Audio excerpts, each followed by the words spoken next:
Bismillahirrahmanirrahim. Assalamualaikum warahmatullahi wabarakatuh. Perkenalkan, nama saya Talita Takizara Amalibari. Saya dari Prodi S1 Akuntansi dengan NIM 1022468. Di sini saya akan sedikit menjelaskan materi tentang konsep dasar penganggaran perusahaan. Pasti banyak yang bertanya-tanya, apa sih itu anggaran? Anggaran itu bukan sekedar Excel berisi angka. Ia adalah terjemahan strategi menjadi uang. Tanpa anggaran, rencana tinggal wacana. Dengan anggaran yang benar, kita bisa merencanakan, mengkoordinasi, dan mengendalikan jalannya bisnis. Nah, ada juga tuh penganggaran perusahaan. Penganggaran adalah proses menyusun rencana keuangan untuk periode tertentu, biasanya 1 tahun. Tujuannya ada 3. Yang pertama, perencanaan. Memaksa manajemen berpikir ke depan, berapa target penjualan, berapa biaya yang siap dibakar. Nah, apa aja sih jenis-jenis anggaran perusahaan? Yang pertama, ada anggaran operasional. Ini jantungnya dimulai dari anggaran penjualan, lalu turun ke anggaran produksi, anggaran bahan baku, tenaga kerja, dan biaya overhead. Ujungnya jadi harga pokok penjualan. Yang kedua, ada anggaran keuangan.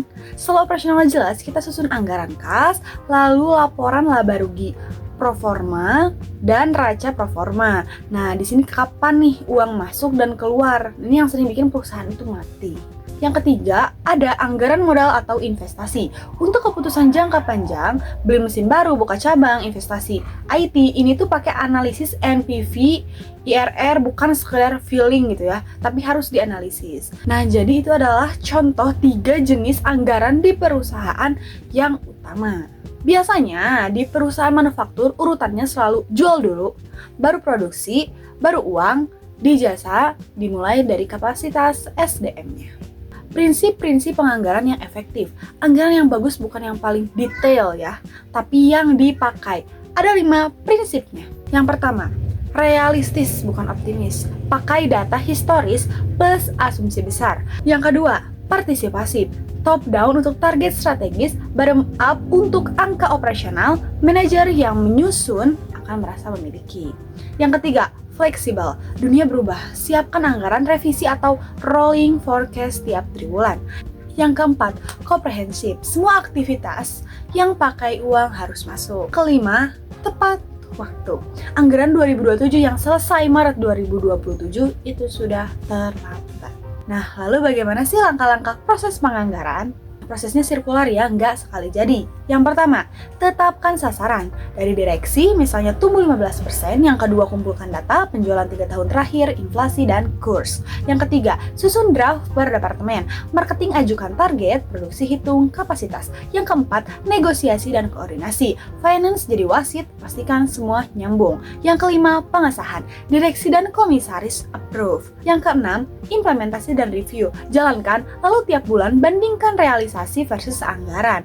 Kunci di langkah 4, disinilah ego departemen diuji. Yang kelima, pengendalian anggaran perusahaan. Anggaran tanpa kontrol itu sama dengan pajangan. Caranya, analisis varians. Contoh, biaya listrik dianggarkan 100 juta, realisasi 120 juta, varians 20 juta, unfavorable. Tanya kenapa, tarif naik atau mesin boros. Setelah tahu penyebab, lakukan tindakan korektif. Negosiasi ulang vendor atau revisi anggaran berikutnya.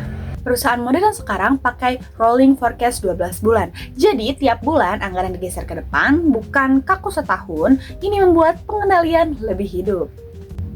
Yang terakhir ada tantangan dan solusi penganggaran. 3 tantangan klasik di Indonesia yaitu yang pertama, ada ketidakpastian. Rupiah volatif, daya beli turun. Solusinya buat 3 skenario, best, and worst. Yang kedua, data tidak akurat. Banyak perusahaan masih pakai Excel manual. Solusi, digitalisasi dengan sistem ERP sederhana. 1 sumber data. Yang ketiga, anggaran sebagai sifat ataupun alat politik. Departemen sengaja markup biaya biar aman. Solusinya, terapkan zero-based budgeting setiap 2-3 tahun. Semua biaya harus dijustifikasi dari nol, bukan dari tahun lalu. Jadi, penganggaran bukan pekerjaan finance aja. Ini adalah bahasa bersama seluruh perusahaan untuk mencapai tujuan. Ingat 3 kata kunci. Rencanakan dengan data, libatkan tim, dan kendalikan dengan disiplin. Kalau 3 itu jalan, anggaran Anda bukan lagi beban, tapi kompas. Mungkin itu saja yang bisa saya sampaikan. Terima kasih, mohon maaf apabila banyak kata-kata yang kurang berkenan. Wassalamualaikum warahmatullahi wabarakatuh.